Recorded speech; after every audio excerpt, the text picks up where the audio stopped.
I am excited to be your host on today's voyage. For 5 weeks now, 5 weeks, we've brought you nothing but the best tips on getting funding for your business, easy business ideas you can earn money with. We've brought you insight on government policies and how you can essentially latch onto those promised, or rather policies, to financial independence and so much more. But guess what? We are not tired just yet. Today, we've brought you something fresh yet again. Yes, we're always fresh like that. I keep saying we because I'm not doing this alone. As always, I have the very best financial experts joining me on the show. All of them have had decades of years of experience in this financial sector. Some call us the money gang, but what's more important is that today we'll share with you how you can earn foreign exchange, how we as a nation can better earn foreign exchange, not from the oil sector alone, but from that business you're doing right now. Maybe you're on the farm, you're in the factory, in your workshop. Your business can earn Forex. Forex essentially meaning foreign exchange. If it is done the right way, if it is positioned in the right manner, and we can ultimately boost Nigeria's foreign exchange earnings. But the question is, are you ready for this? If you are, let me tell you this, we are live on air, we're live online as well. So if you want to see us live right now, head over to smegrowth.ng. That's smegrowth.ng to get details on how to watch us live and even listen and watch our previous conversations. We have a trove of treasure there for you, all right? But it gets even better on the show. You can join us live in the studio at whatever point during the show. It's simple. Just pick up your phone and dial 0810-608-1681 or 0818-202-5883. So you can call us, you can text us, and guess what? We will pick your call. So whatever questions you have about the conversation we're about to have today, not to worry, call us or text us. We are here for you. I'll take the number just one more time in case you didn't catch it. Are you ready for it? 0810-608-1681 or 0818-202-5883. So are you ready for the conversation? If you are, let's dive in, shall we? Today, I am welcoming three amazing gentlemen. They'll be walking us through this all-important conversation around boosting foreign exchange inflow through non-oil exports. We have joining us on the show, Emmanuel Wallo, who's a team lead export and agriculture at Fidelity Bank, joins us virtually, as well as Anthony Anichebe, who is group head Agric and export at Polaris Bank. Also joining us is Oluwaseun Odunsi, as manager trade finance specialist export trade product at Stanbic IBTC. Gentlemen, thank you for joining us on today's episode of the Financial Literacy and Public Enlightenment radio show. It's good to have you, gentlemen. So let's get right into it, because I know a lot of people are itching to get a sense of what we have for them today. So without much ado, let's start, shall we? But I'd always like to piggyback on our previous conversation. Last week, we talked about the latest foreign exchange policies, and it looks like we're seeing some good traction when it comes to the value of a naira against the dollar. The past few days have been cherry, to say the least. So let me start off with that one. We see that the naira is making some major gains, and a lot of people are asking, hey, what is going on? What is responsible for this? Can we hold on to this? But since we have you experts with us, I just thought we could start on that note. So I'll start with Emmanuel on this one. What may be responsible for the gains we're seeing with the naira against the dollar, Emmanuel?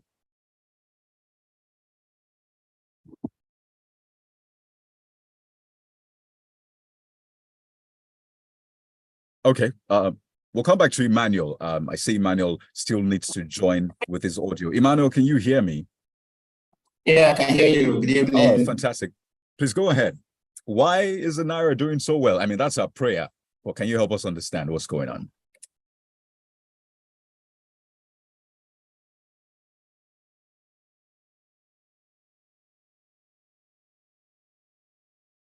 Okay, we'll come to Emmanuel soon, but let me go to I mean, someone else on this one. Emmanuel, not to worry. It looks like the connection is playing a fast one on us. But Anthony, I mean, you've also, of course, as a banker, you know how these things work. You literally have them on your palm. So what exactly is playing out with the Naira quickly, Emmanuel?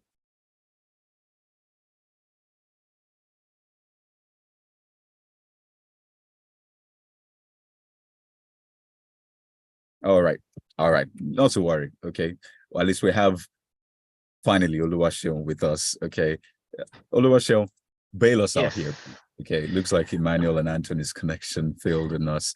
So just quickly tell us what do you think is going on with the Naira against the dollar? It's been gaining some strength, Oluwaseun. Okay, so Kayode, I hope you can hear me loud and clear. Thank you for bailing us out, Oluwaseun. Please go ahead. So yes, we've seen a whole lot of activity in the FX market. We've seen that some inflows are coming in to pay down obligations, but the fact is the supply is still not as it should. So I wouldn't jump to the conclusion that the Naira is gaining yet, because the price discovery is still shaky.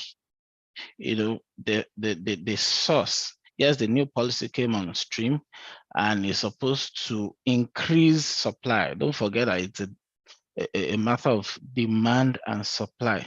So as it is, the demand is still far, it's still far outweigh the supply, but to that extent is better off. There's been some ease here and there, but I will say it's still at early days to say for fact the Naira is really appreciating as you should, but things are living up. That's the truth of the matter. I mean, and that's what we're about on this show, really. We focus on the good, and then we, of course, analyze and critique whatever it is that needs to be done. So if you're just joining us, welcome to the Financial Literacy and Public Enlightenment Radio Show, brought to you by the good people at the Bankers Committee. Today, we're discussing how your business can earn Forex, foreign exchange, whatever it is you're doing. It can actually be better than this. You can be there on the global stage. And the goal is for us to aggregate this and ensure that we as a nation earn better Forex and develop our non-oil sector. I mean, we focus a lot on oil, but quickly, Oluwaseun, since you're helping us understand what's going on, there's also this talk about, BDCs, the Bureau de Change, some guidance by the CBN. There's so much happening in that sector, but what does this new guidance mean essentially for the BDCs? I know a lot of Nigerians are aware or patronize BDCs from time to time. So what's this new guidance, Oluwaseun? Well, the guidance just speaks for what we know. Is still, the guideline is not out yet. Yeah. So I won't be able to speak authoritatively to what are the requirements, the conditions, the terms, and what have you. But the only thing that we know now is the spread. Okay, CBN says the margin that can be made should be between plus or minus 2.5%.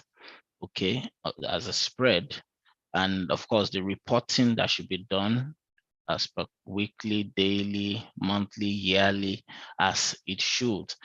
So those are still the sketchy information that is available. Okay, from now, CBN should come up with the real, guidelines and terms and conditions that will operate by. Thank you very much, Oluwaseun, for that. I mean, it's just by the way, but since we have you financial experts here, I just thought it would be wise to get your insights. Okay, this is where to get the right information. So if in case you want the right expert advice, financial advice, this is the right place to be. No strings attached. We're not charging you for this. Okay, so this is essentially CSR from the Bankers Committee. But let's get into the big topic for today, really boosting Forex inflow through non-oil export. It looks like big words, boosting Forex inflow through non-oil export. But Oluwaseun, before I come to Emmanuel, let me just ask you, Oluwaseun, why do we need to boost our Forex inflow, particularly through non-oil exports? I mean, why the urgency to move away from our over-reliance on oil? Is our oil drying up? Is there like an alarm ringing out there? Oh, what exactly is the reason? Why is this all important, Oluwaseun? Thank you so much. There's the need for us. Before now, we've been running a mono economy majorly. Source of income has majorly been on the oil, and as we all know, is tricky. If anything goes wrong with that singular source of income, there will be problem for you to have a balance of trade, so to speak. And so we have other means that are more sustainable and that they can have a larger pool of player with, not two technicalities that we have currently in the oil sector. And that's the reason why we need to move away and encourage the non-oil sector to develop. Don't forget that before we have the discovery of the oil, we were living on something and we're living fine. But because we had the easy way out, we neglected that important and sustainable, way of generating FX. So that's the reason why we need to go back. Don't also forget that this oil sector is highly regulated. There's so many barriers. OPEC will determine the quantity that you produce a day. They will set the price. You don't have so much control. And of course, the environmental impact, with everybody talking about the ESG, we need to see a sustainable way of making money, bringing in FX to the country that will gather or involve so many larger pool of people or participants, and will be sustainable at the long run. That's the reason why we need to really consider that export. Thank you. Very important points you have made there, Oluwaseun. Very germane points. So let me go to Emmanuel. I hope you can hear us. I hope we can hear you now. Just let me do a sound check quickly. Yeah, I can see you, Emmanuel, but can I hear you? Can you speak? Sure, I can hear you very well. Perfect. We lost you for a moment there, but yes, we talked about some of the recent, advisories, if I could put it that way, of the CBN, but we're talking particularly about why we need to pay attention to our non-oil sector, essentially earning forex from them. And, Oluwaseun has helped us understand that, the oil sector can be very tricky, volatile, unpredictable, and we also need to look for sustainable ways to earn revenue for our country. And I imagine you want to also add to that. Why is this conversation important, Emmanuel? Okay, so if you look at the Nigerian economy, the way it is presently structured, we cannot but make all the right efforts and put in the hard work to improve our non-oil exports volume. And the reason being that and I hear when Seun talked about this. So the thing is, the levers now that controls the price of oil in the international market, and the two critical levers are the volume, right, the production capacity, as well as price. We can't determine all of that as a country in Nigeria, looking at our volume. So for us to be able to beef our reserve, which is very, very important, we must drive the non-oil export side of things, because the truth is we cannot make any progress as a nation if we don't have the critical reserve. So the manufacturers, everybody that requires FX to be able to do their business will continue to struggle, except we'll have a reasonable supply base, that can help, provide some level of sustainability, to that. So as a country, we must make all the right efforts. We cannot continue to rely on oil. It has failed us over time from independence today. Like they said, you cannot continue to repeat something unexpected, different outcomes. So for us to get to where we want to be, then we must pivot to non-oil exports to be able to put the country on a sustainable growth path. Well, thank you very much, Emmanuel. In case you're listening to us and you're wondering, okay, here they come again with this oil talk, non-oil, it doesn't concern me. But guess what? It actually concerns you and I. Okay, not all of us will own oil companies. Not all of us will be involved in the oil sector. So when we say a non-oil sector, it's actually talking about you out there, that shoemaker, you the farmer, you are the non-oil sector, you that what makeup artists, you that you're doing your small business in that corner that doesn't involve anything in the oil sector. You are the non-oil sector. It is you we are talking to today, and we need you. The nation needs you. First, to boost employment, to boost revenues, to ensure that we live a better life as a nation, because we've talked about how we have potentials, too much human capital, we have natural resources beyond oil. So this conversation concerns you, so you need to stick around. I see calls are coming in already. You can also send us messages, by the way, if you have questions, just in case you're not able to call. I'll read those questions out and get the right answers. It is very rare to get these people together in the same room, having the same conversation at the same time. They're usually very busy, you know, in their banks, advising and all of that, but we have them on the show, so let's make the very most of it. The number to send us a message through is 0810 608 1681 or 0818 202 5883. So we have set the background as to why this conversation is important, and it actually concerns the majority of us Nigerians. But let's drive this point home the more, really. And I'd like us to speak to data, Oluwaseun and Emmanuel, how we're doing with non-oil exports. I mean, we can talk about how we're doing with our oil export. I think that's no news, but particularly about the non-oil sector. And I'll start with you, Oluwaseun. How are we doing really as a nation with non-oil exports? Okay, so yes, there's been a growth. If you look at from 2018 to last year, at least I have that data handy. About 3.4 billion was what we did in 2018. It moved up to 4.2 in 2019, and it dropped in 2020 because of COVID, probably to 2.2 billion. And last year, we moved it up to 4.8 billion, which means $4.8 billion of what we were able to generate through the non-oil exports. Is gradually increasing, but it's barely 10 to 11% of the total export volume.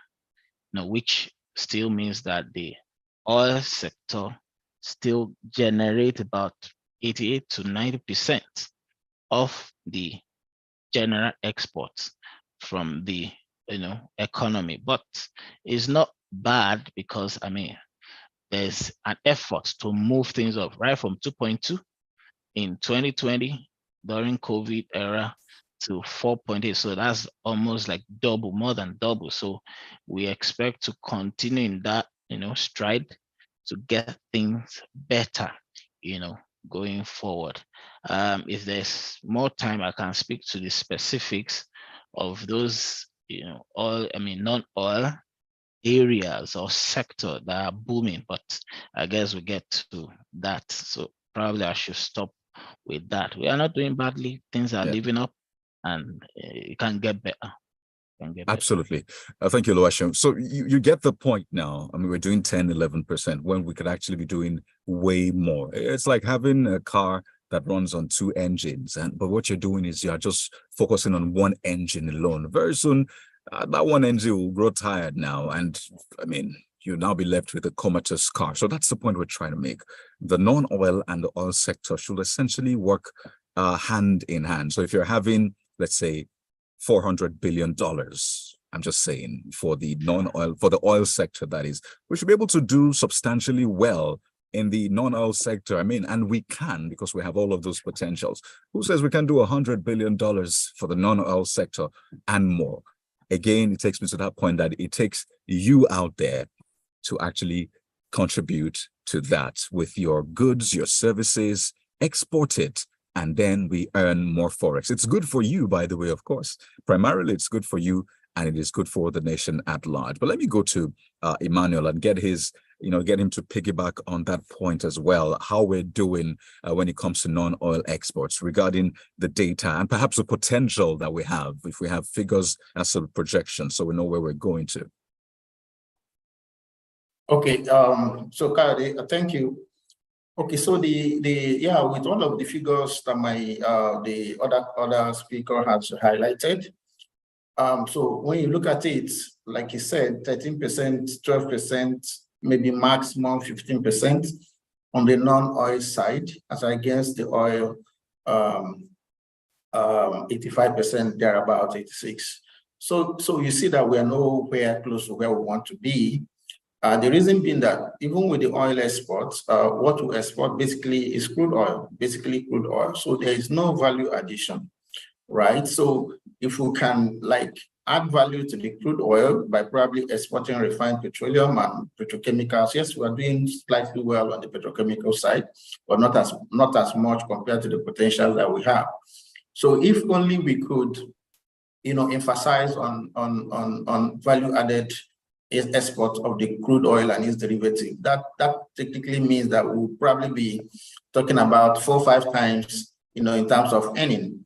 So we must focus, on that aspect, or rather in that aspect, and it is so critical. So, and that is why the country, both at the private level and at the governmental level, must begin to, because the truth is, there is nothing we can do about it. I mean, we have comparative and competitive advantage on the oil side, right? Yeah. So, but then what do we do to maximize our income on that side? So having 85% of our income, or of FX income, coming from the oil side is not a sin, but then how much have you been able to invest so that you can leverage on that, that opportunity to be able to maximize their income? And that is very, very critical, and we must begin to emphasize that. Indeed. So, Oluwaseun was talking about some of those businesses, or some of those ways that we get non-oil exports, forex inflows into the country. I mean, lots of big terms there, but essentially some of those businesses that we use to trade, with foreign consumers, and then they pay us, in foreign currency. Of course, we get that into a naira. So maybe we should talk about that. I wanted this message to hit home the more, so it's not like we're talking over the heads of people. So the businesses out there can begin to see themselves as, oh, wait a minute, I'm a potential exporter. I never knew. Then we'll, of course, talk about what they need to do. So, Oluwaseun, what are those various FX flows for non-oil sector, of course, from the major ones to perhaps the seemingly inconsequential ones? Okay, so thank you. According to data, last year data, it was seen that about 77% of those non-oil export comes from export of urea, fertilizer, and the likes. Well, let's say basically semi-processed and manufactured goods. So top on that list, 77% of that is urea fertilizer, thanks to the likes of Dangote, Bua, and Indorama and Leme. Then we come to aluminum ingots.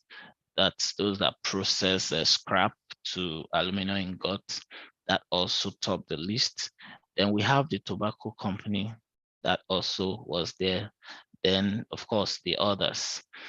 When in the manufactured goods are all our manufacturers, the Indomies of this world, the slippers, all those products that we consume, FMCG products actually, were also exported.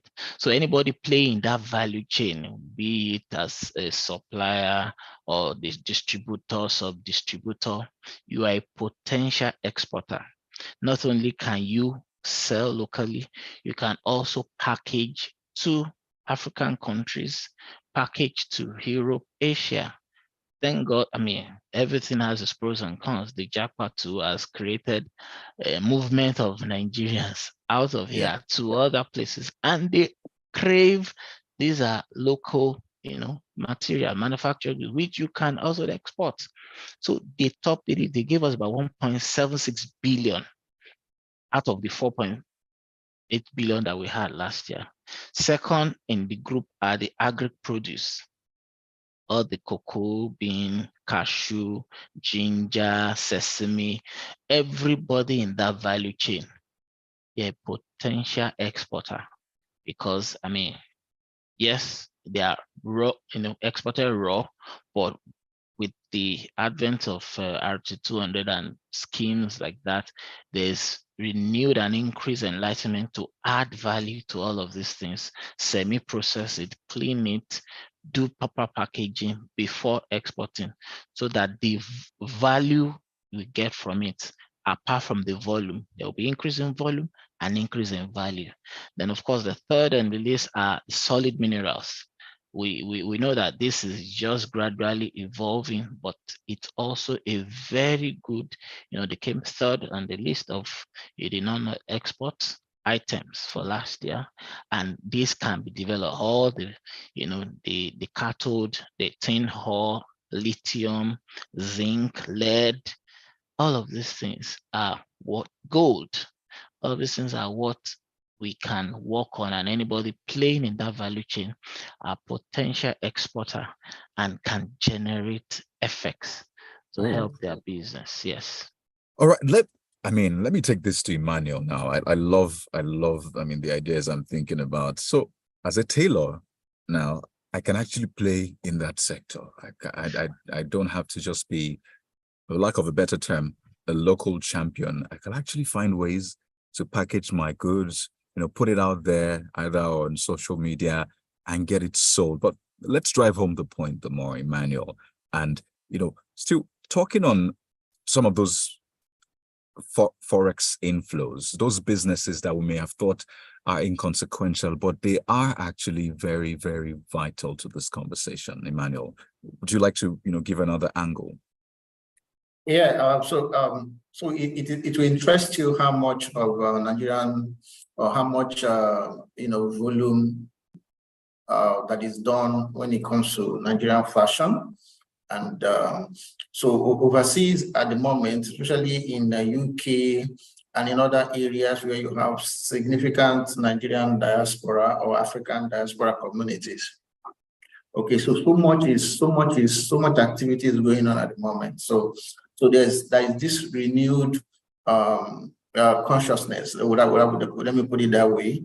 Of our people wanting to identify, with our fabrics. I wanted to identify with our fashion. Okay, so what you see right now is that. So like the tailor you did mention, so there's so much opportunity, right? So once you can improve and enhance your, your ability to, come up with materials, come up with designs that are sellable, okay, it becomes an advantage for you. So much, and I know a lot of Nigerian tailors, fashion designers, and the likes, are doing so well. People in the leather space, and all of that, all of the creative industry, basically. So much is going on in that space. And if you look at the figures, like we have it, significant amount of, when you look at their contribution to GDP, it has been on the rise. Okay, so this is just one of the avenues through which we can also improve our FX earnings. But more importantly, beyond just looking at the figures in terms of dollars and cents and things like that, it also helps to improve the players' ability to compete, right? It improves, because you are not the only player in the market, then you are not left with no choice than to continue to improve, okay? And that enhances, the competitiveness of Nigerian, businesses, especially those in the creative space.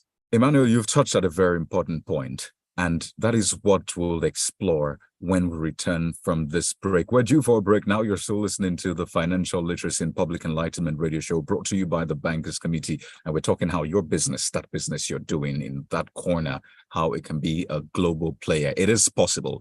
We're going to be taking calls after this break. So get your phone, 0810 608 1681. or 0818-202-5883. We'll be taking your calls and your messages when we return from this break. Oluwaseun and Emmanuel are still with us. Stay with us.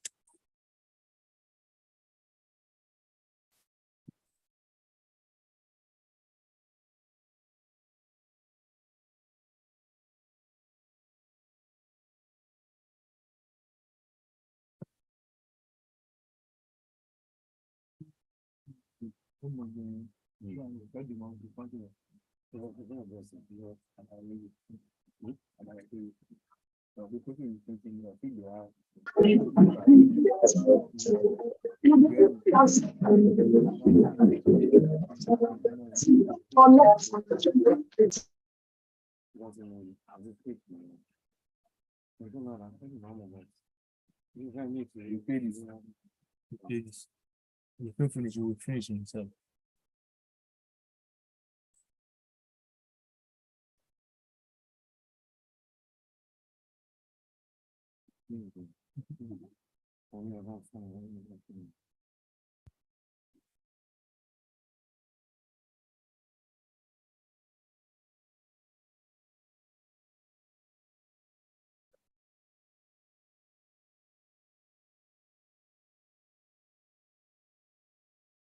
Well, you're welcome back to the Financial Literacy and Public Enlightenment radio show brought to you by the Bankers Committee. This episode is particularly dear to my heart because it speaks to the heart of business, transforming your business to become a global player. I mean, no business is too small. We've had lots of success stories. I mean, this is the third time out, the third season of this radio show. And I'll tell you this, we've had several success stories, small businesses who have taken advice from this show and they've used it to grow their businesses. So nothing stops you. Nothing is stopping you from also being a success story that I will be sharing on this show. I still have with me Emmanuel Owalo, who's the team lead, export and agriculture at Fidelity Bank, and Oluwaseun Odunsi, manager, trade finance specialist, export trade product at Stanbic IBTC. Both gentlemen have been walking us through this all-important conversation of boosting Forex inflow through non-oil exports. Gentlemen, thank you so much for staying with us. I think we should take our first call on the show right now. Yes, we have a lot of questions lined up, but let's take this first call from our audience. Good evening, welcome to the FLP. What's your name and where are you calling from? Good evening.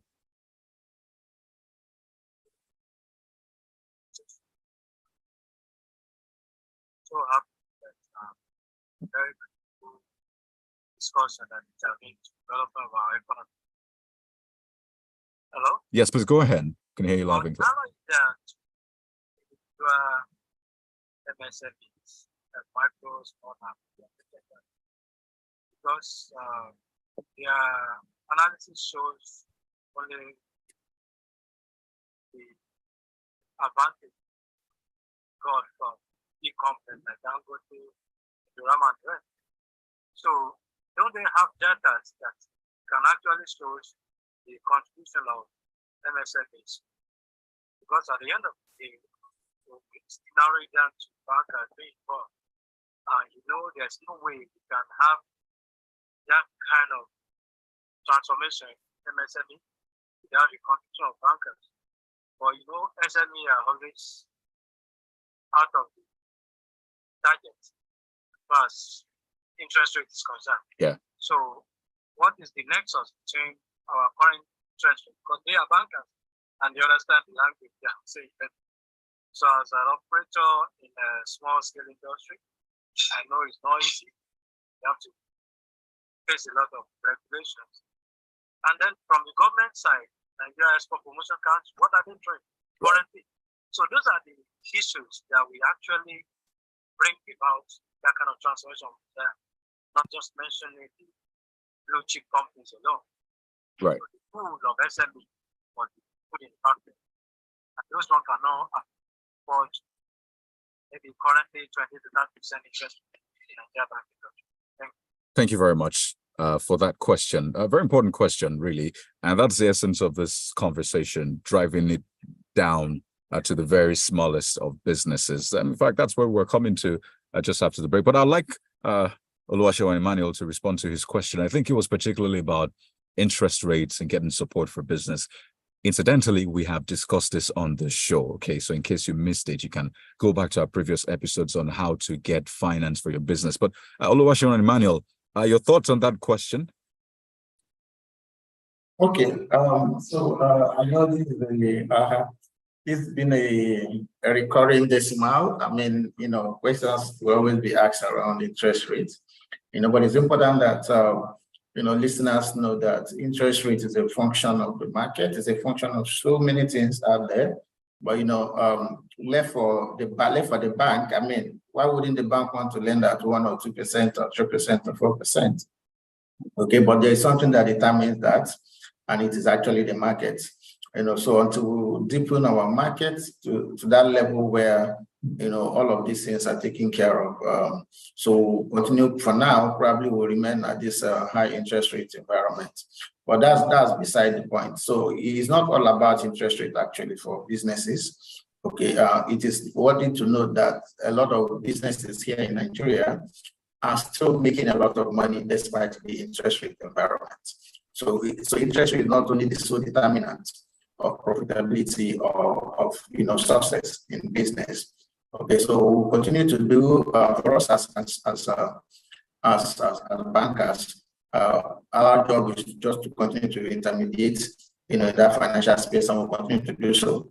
Okay, but interest rate shouldn't be it shouldn't be a dampener. It shouldn't stop anybody, from moving ahead with their aspirations, when it comes to business, especially for those businesses that are in the non-oil export space.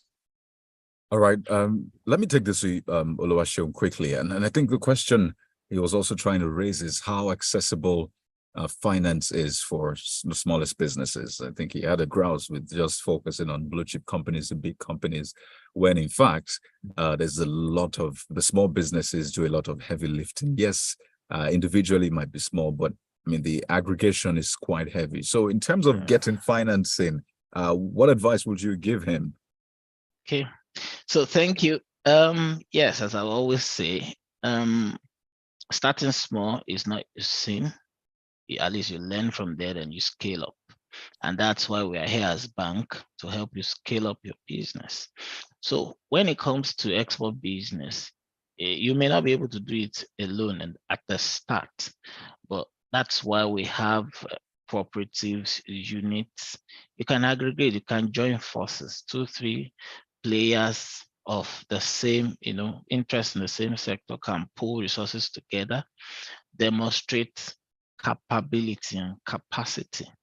And once that is seen, 1-2 cycle completed hand to hand, it will be easy for you to showcase what you've done, and your bank will come in to scale you up. So it's not a closed case. It's a matter of you being able to demonstrate and say, this is what I can do. This is what we've been able to do. 2-3 of us have been able to team up to do this, and we need to scale up. And the bank will be able to come in to help her, but not doing anything at all and just saying we want the bank to do the heavy lifting for us. We work as a bank, we work on document for you to show that I've been able to demonstrate that I can do this. What are the evidence? We want to see it in the contract you've executed. We want you to see it in the NXP you've opened. We want you to see it in export proceeds that have come in to say, oh, 1 ton, 2 tons, and be able to export it and accepted by my offshore buyer. Then how do you help me to scale it up to 50 tons? That will do. But like I said, you may not be able to do it alone to start with. You may have to partner, come in groups, come in what they call it, cooperatives. It's easier that way and it's better managed. Pool resources, then once you do it and you can now stand alone, at least you can start from somewhere. So that's our bet. Then of course is a value chain. You may not jump into exports in the first. You may have to be the input supplier. You may have to be the aggregator that gives to the final exporter, but at least you are gaining competency along the value chain. And that's actually how most of these big players started. They started by aggregating, by being LBAs, we call them local buying agents. From there, they start cleaning, they start, aggregating for other local buying agents. And before you know it, they also were able to register with NEPC, get their export license. They're able to also source contracts offshore, and little by little, a little drop, they say, make market ocean. Thank you. Well, thank you, gentlemen, for giving responses to that question. I'll add to this by saying that you can get more. There's more treasure on this conversation on raising finance on our website, smegrowth.ng. That's SMEGROWTH.ng. So go there. We had an episode, in fact, 2 episodes discussing financing for your business. So just go there right now and you get access to that conversation. Lots of questions were raised and pointers were given. Angel investors, finding funds, even from areas you never thought you'd get funds from. So you can also go there to get answers to those questions. All right. I see a message here. Someone saying we're ready for the conversation. Okay. I love the energy. Yes, we are ready for you as well. So let's get deeper into this one. So we have businesses listening to us, I imagine, who are now saying, okay, this is good. I want to get involved ASAP. In fact, by tomorrow, first thing tomorrow morning, I want to begin to participate in either the value chain or ultimately exporting to earn foreign exchange. So let me go to Emmanuel and ask you, so what is the first thing to do really? So I'm interested. I mean, you gentlemen have bought me over with the pointers and all of that. So what is the most important thing to do as a business who is interested in participating in that, will I say, sector? Okay, so export business is a knowledge-oriented business, unlike the import space where just having your money or having a deep pocket, you can actually do imports. So in export space, knowledge is extremely critical. By knowledge, I'm trying to talk about having to understand the things that you need to do, the very little things that you need. First and foremost, you need to have a registered business, a limited liability company for that matter. And then, of course, you need to register with the Nigerian Export Promotion Council to get your export license. Again, so depending on the item of export, you need to have a clear understanding around quality. You need to have a clear understanding, around payments and the both payment methods that is required in a typical export transaction. Okay, so you need to understand whether you're doing open account, or you're doing letters of credit, or you're doing what do you call it, documentary bids for collection and the likes. So you need to have a clear understanding of that, and then you also need to understand the jurisdiction of where you are, the counterparty, right? So if you're exporting, for instance, food items, consumables, you need to understand the rules there. For instance, if you're going to be exporting food items into the USA, you need to have an understanding of the rules that are issued by the FDA, the Food and Drug Administration, and like other countries as well. So it's always good that you have that clear understanding of what you are doing. That knowledge is very, very, very critical. You need to have an understanding around supply chain management for that particular. So if you're exporting, for instance, cocoa, you need to have an idea as to where cocoa is sourced from. Where are the areas in Nigeria or the states in Nigeria where you can buy the cocoa, right?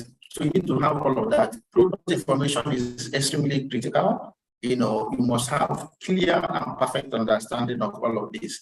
So like I said earlier on, knowledge is extremely critical in the export space. So anybody willing or anybody wanting to do export business must understand and take his time to understand what is involved, in that space. Very, very critical. Thank you very much, Emmanuel. We had your connection was breaking for a bit, so if you could just maybe step in and step out or just refresh so we can get full value from your responses. But you must have noticed there's a common theme in what he was saying. You need to get knowledge, you need to get information, and that is why it's important to be a part of this radio show and to also call in or send us messages, questions. I'm going to take one question now, but let me just tell you that you can call us or message us via these numbers: 0810 608 1681, okay, or 0818 202 5883. I promise to take as many messages and calls as I can this evening. We're here for you, okay? So we still have some time on the show, not to worry. All right, okay. So we're still discussing how to boost foreign exchange inflow through non-oil exports. Simply put, as I have said time and again, how your business, that small business in that corner, in that kiosk, in that room, some don't even have money to rent office space or store So they're doing business from their home, from their room. But that shouldn't stop you from doing great things, from aiming high and playing big. A lot of the big businesses you see today started really small. Some started in their garage, some started in, friend's house. I mean, I'm talking about the big companies you hear about today. So you are not different, you're not disadvantaged. All you need is the right information. So stay right here with us at Financial Literacy and Public Enlightenment Radio Show. Let me go to Oluwaseun now. And this question, looks at it from perhaps a policy perspective. This is a question from our virtual guest, saying that we have creative economy as a ministry, which is designated as arts, culture, and creative economy. And the question he's asking is, how can they rally stakeholders, both local and international, to improve our FX inflow? Who will do that? That's the question. And I know that as bankers, you get a lot of customers coming to you. Perhaps they have shared some of the challenges they faced interfacing with some of the government or agencies and all of that. So perhaps from that angle, what do you think should be done, importantly, now that we have new ministers, to better the lot of small businesses? Okay, so to better the lot of small businesses, a whole lot of things have to be put in place, especially from the government perspective. There has to be a clear-cut, deliberate policy trust to support non-oil sector. Policy must be clear. It mustn't be today we are here, tomorrow you are there, keep changing policy up and down. There has to be consistency, deliberate policy support to give to non-oil, to boost our non-oil sector. Policies right from the ease of registering the business, right from what are the supports, funding, help, what are even the knowledge, how to get the requisite knowledge, data gathering. Starts from there. How do you source data? Where do you get correct data to know, where you can invest in here and there? What are the markets, ease to markets? How clear is it? I mean, the environment where we do business, the environment must be safe, the safety of the environment, little things like that. Policy support, okay, this is the support we'll give to those in this kind of business. If you're able to export at this, we'll give you this insurance support, we give you this rebate scheme, clear cut, so that there's no ambiguity and it can stand the test of time. That if I go in there and I invest this, I know at this point I'm going to break even with this policy support. So many ease of moving goods out of the country. It's environment that must be right for our business to thrive. Infrastructural development is key. Those are the things that help business, SME to grow. I mean, you can't be the one providing the road, providing transportation, providing all the needed logistics, and you've put it into the cost of production. At the end of the day, that goods won't have competitive advantage, won't compete favorably with its peers coming from Asia and other climes. Even in Africa here, comparing our goods here with Ghana, with Cote d'Ivoire, cocoa here with Cote d'Ivoire, because they have more support, more policy trust, that support that is friendly. They get out their cocoa bean, at a better rate, better quality than us here. And those are the things that will help everyone that wants to go into non-export business to build their confidence and let them bring in their money, knowing fully well clearly that the work of government is cut out for it, really, and it would do a lot in encouraging these businesses. We know for a fact that Nigerians are enterprising, Nigerians are go-getters, Nigerians never say never, they never say die, really. Put a Nigerian anywhere and the Nigerian will thrive. But just imagine putting a Nigerian in a place where, there's a lot of support, particularly from government. And we've seen that play out across boards. Just imagine what that Nigerian or the Nigerian business can do. So yes, we have also touched on that. It's an important point. But let me go back to Emmanuel. Since we're talking about information, getting the right information, which you started with. So where do I go to if you would advise a business person now who, again, tomorrow morning wants to start work? Who do I go to? Who do I speak to? Yes, I can go online, but is there maybe a government agency? Can I maybe see bankers as well? Who do I go to for advice? Because I think it's important to have a physical person or a structure which you can relate with and get the right advice. Emmanuel.